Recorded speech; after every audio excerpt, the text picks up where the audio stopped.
Hi, Barbara Spalding with Homeroom at Home, and today we're talking about some resources around the Lewis and Clark expedition.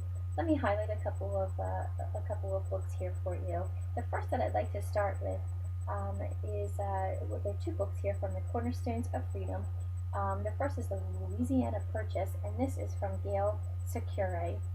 And then the companion to that is Lewis and Clark, also Cornerstones of Freedom, and that's by R. Conrad Stein. If I were you, I'd probably start with the Louisiana Purchase.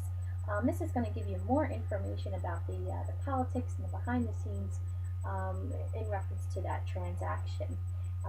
About three-quarters of the way through the book, that's when Lewis and Clark are then mentioned, and they go into a little bit of detail about that whole expedition.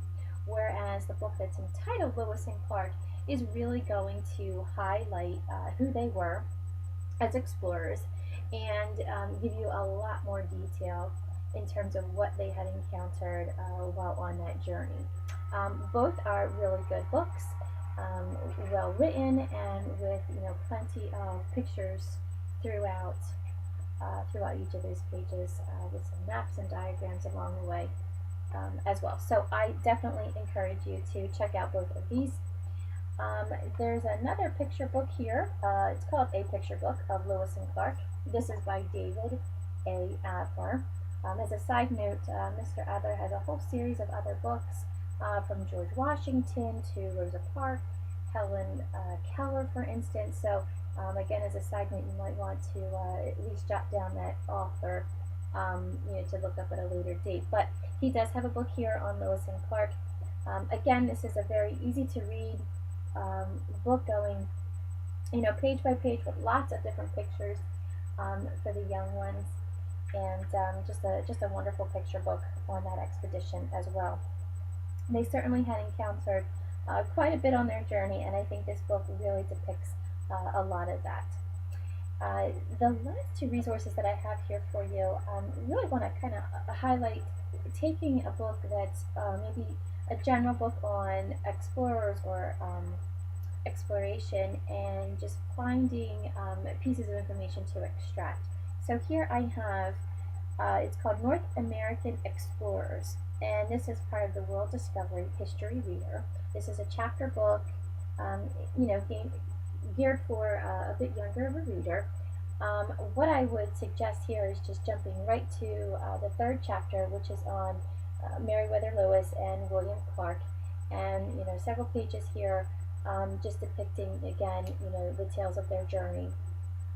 A couple other chapters in here regarding other explorers.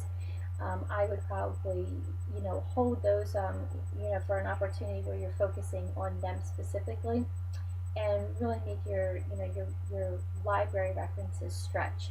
Another example of that is going to be with this hardback book called Explorers Atlas in the Round. There's a lot of information in here, and if I am focusing on a lesson plan or a curriculum for Lewis and Clark, then I would take this hardback book and I would open to page 11, which happens to be the feature of Lewis and Clark. Again, there's a lot of other information in here. Certainly, I would pull it back out if I were doing a lesson on geography or on Columbus, for instance, or any number of other explorers in our history. But for this particular episode, I would be focusing on page 11. Now, one of the picture books might make for a very nice bedtime story, or if I had a bit more time in my schedule.